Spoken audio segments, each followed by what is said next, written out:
espirituais. Capítulo 2 Planejamentos socorristas, parte B.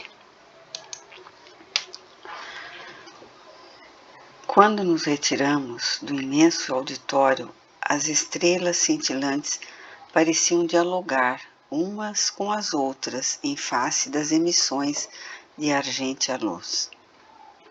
O cosmo sempre me fascinara, desde quando me encontrava na Terra, atraindo-me a atenção para o milagre desses fascinantes e grandiosos globos a girar infinitamente em torno dos astros-reis e dos turbilhões, formando galáxias inimagináveis. Muitas vezes deixava-me arrebatar na contemplação das noites banhadas de luar e de constelações gloriosas, falando-me sem palavras sobre a grandeza de Deus. Enquanto me dirigia ao lar, emoções especiais dominavam-me pela oportunidade de voltar ao planeta querido para atividade de intercâmbios e de socorro aos irmãos de jornada, agradecendo interiormente a oportunidade que me reconhecia não merecer. Orando e bendizendo a sublime misericórdia do Pai, deixei-me arrebatar pelas expectativas do labor delineado até o momento, quando nos dirigimos às queridas terras do Cruzeiro do Sul. A cidade grande e tumultuada, com seu trânsito enlouquecedor, a movimentação das pessoas agitadas, umas no retorno ao ninho doméstico, outras buscando lugares para as refeições, outras mais os educandários noturnos, as casas de recreação, enfim, o atendimento aos compromissos que lhe diziam respeito. Também observava as multidões de desencarnados, alguns atropelando os revestidos de matéria, sem que nenhum deles se desse conta da existência do outro. Espíritos doentes e alquebrados que formavam grupos de desalentados, perturbadores e zombeteiros em azáfama inquietante, perseguidores inclementes, imantados às suas vítimas em contubérnio psíquico e físico, e nobres entidades que edificam o bem e protegem aqueles com os quais mantêm afinidade em perfeita identificação vibratória. Quando chegamos à Sociedade Espírita, fomos surpreendidos pela amplitude do edifício de 3 pisos, com boas instalações materiais, aconchegantes umas e confortáveis outras, mas sem luxo e com muita atividade espiritual. Eram aproximadamente 18 horas e equipes de atendentes fraternos encontravam-se a postos, enquanto os necessitados esperavam pacientemente, ouvindo música suave e inspiradora. A paisagem do sofrimento era visível, porque alguns se apresentavam ansiosos e expectantes, outros algo hebetados e outros indiferentes, qual ocorre em qualquer nosocômio terrestre. Trabalhadores desencarnados, diligentes, movimentavam-se com discrição e segurança, mantendo o equilíbrio geral, evitando que os agitados e perversos gerassem qualquer tipo de distúrbio. À porta, esperando-nos, encontravam-se o abnegado mentor da casa, que se nos identificou bondosamente, deixando-nos à vontade e oferecendo-nos com toda a sua equipe a contribuir em favor do nosso objetivo, do qual estava informado e convenientemente preparado. Disse-nos chamar-se Euvídio e que se dedicava a manter a instituição desde quando fora desenhada no plano espiritual e os primeiros servidores foram programados para a sua edificação na Terra. Relatou-nos que se tratava de um grupo de antigos cristãos que se haviam extraviados nos séculos passados, que foram resgatados pelo cantor de Deus por ocasião da sua jornada sublime e que novamente se perderam pelos desvãos do desequilíbrio e novamente após a chegada do Consolador encontravam-se em processo de recuperação. O ministério essencial a que todos se dedicavam, além da divulgação dos postulados espíritas, conforme a codificação, a qual se dedicavam com fidelidade, era o da iluminação de consciências e caridade espiritual, moral, educacional por todos os meios do alcance.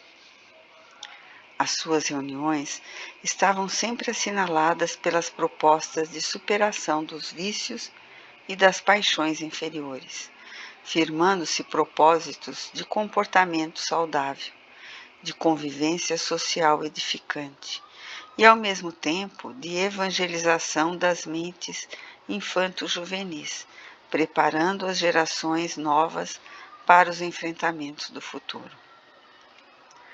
A existência física sem o conhecimento do Espiritismo, enunciou respeitosamente, é um grande desafio pela falta de equipamentos iluminativos que permitem viceje a ignorância, predomine o egoísmo, desenvolva-se o anseio doentio pelo prazer e pelo ter, distantes do transformar-se para melhor por falta de meta psicológica, de sentido profundo, capaz de resistir aos embates do cotidiano.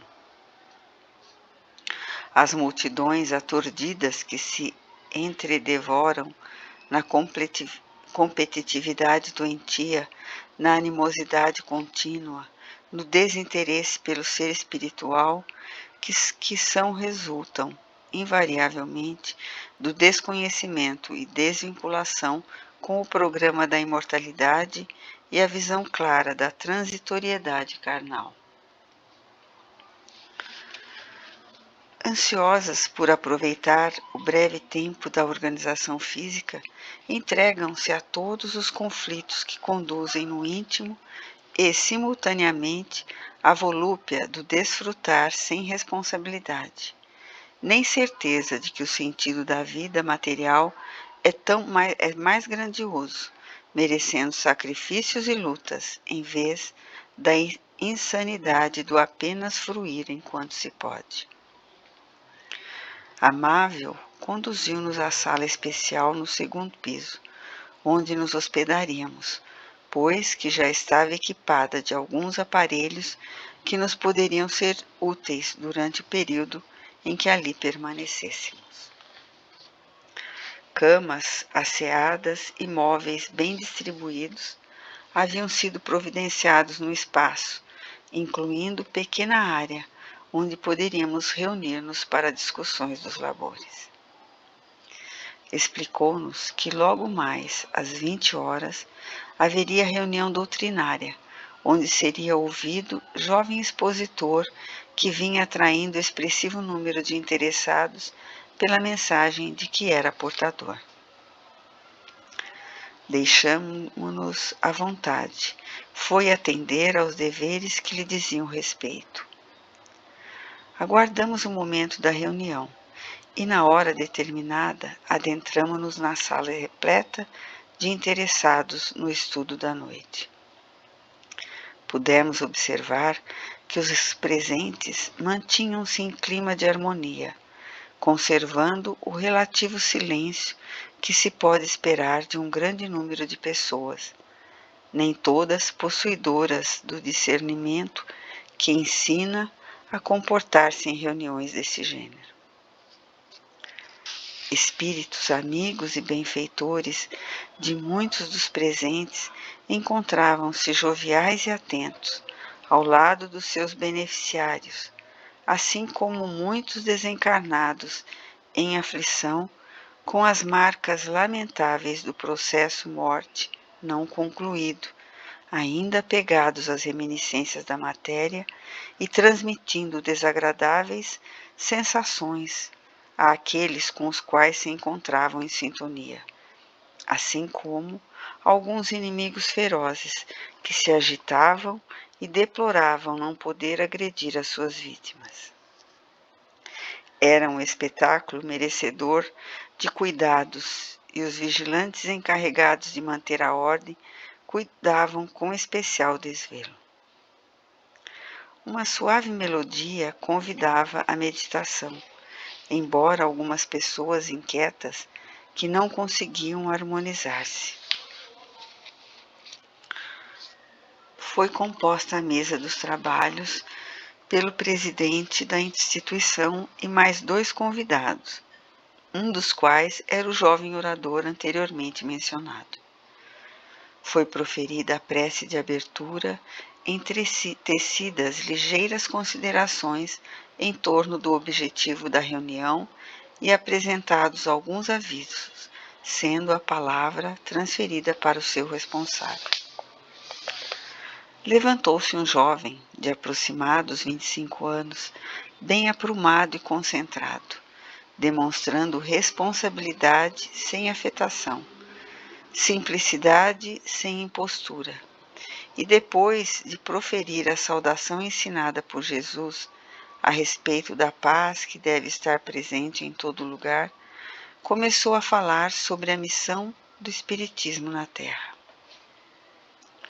Com voz comedida e pausada, abordou com precisão os paradigmas da doutrina, a começar pela crença em Deus e culminou com a pluralidade dos mundos habitados. Consciente do significado da mensagem, sintonizava perfeitamente com o seu guia espiritual, que o influenciava com segurança e afeição, logrando fazer que as palavras emitissem vibrações saudáveis para o público ávido de conhecimentos. Enquanto isso, espíritos afeiçoados à caridade aplicavam recursos fluídicos nos assistentes concentrados no tema, enquanto acompanhavam as reflexões do expositor. Repentinamente, percebeu-se uma agitação na porta de entrada da sala, quando apareceu um cavalheiro agitado a blasfemar, segurado por 2 outros que tentavam mantê-lo em equilíbrio. Era visível seu estado de perturbação e de alcoolismo, enquanto um espírito malsão dominava-lhe parte do sistema nervoso central e incorporado gritava desacatos e acrimônias. As pessoas assustaram-se, porque esse não era um comportamento habitual, mas que os mentores permitiram com vários objetivos, um dos quais era o de socorrer a ambos indigitados e, ao mesmo tempo, demonstrar que a casa do Senhor é hospital para todas as angústias e necessidades humanas.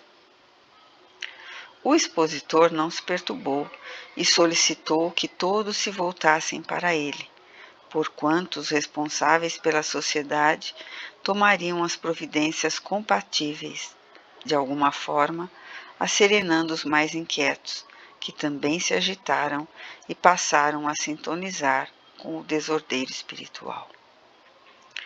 Vimos o mentor Elvídio acercar-se do paciente em desalinho e envolvê-lo em fortes feixes de luz, enquanto os auxiliares internos removiam-no para a secretaria que ficava próxima à entrada.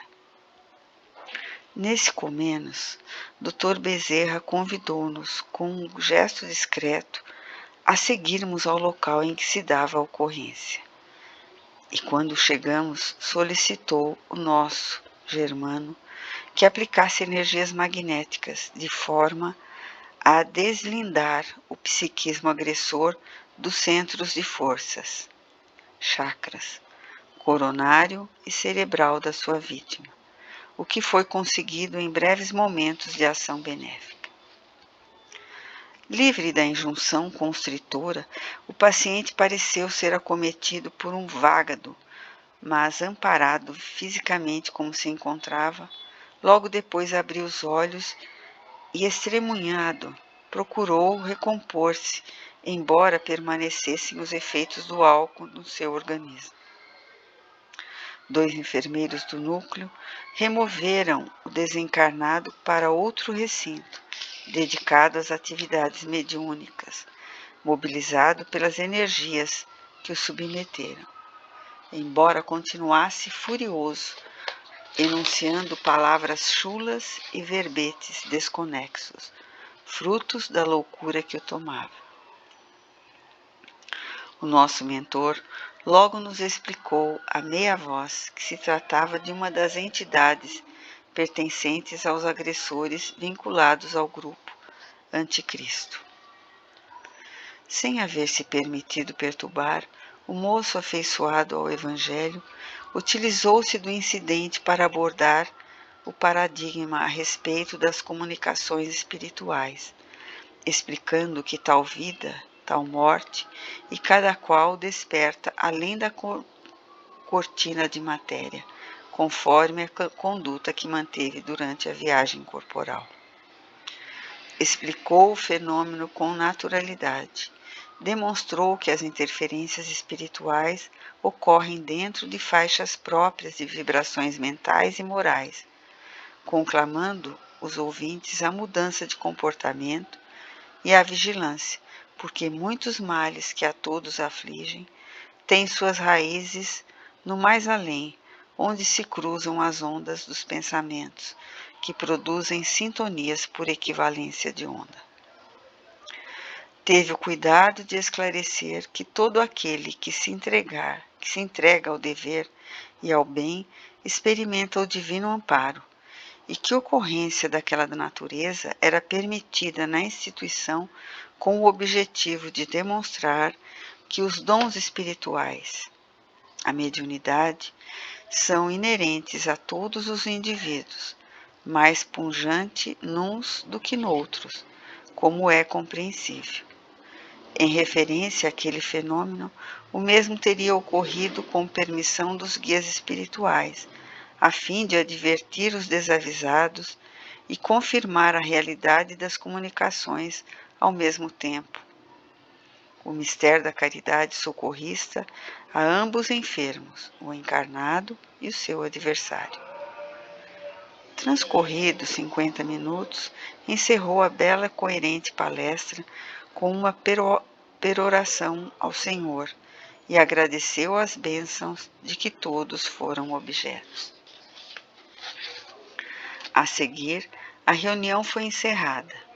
Vários presentes procuraram as salas para receber passes, outros para atendimento fraterno, outros mais para a conversação edificante, banhados pelos muitos benefícios espirituais que lhe foram proporcionados. Os 2 cavalheiros que seguravam o enfermo espiritual explicaram a razão de haverem conduzido o desesperado àquela instituição em vez de a um hospital. Perceberam que não se tratava de um transtorno emocional, mas de uma injunção espiritual e pediram desculpas pela ocorrência desagradável. Foram tranquilizados pelo diretor, que demonstrou perfeita compreensão da ocorrência e explicou que aquela é uma das finalidades das instituições espíritas: atender os sofredores e especialmente os portadores de obsessões.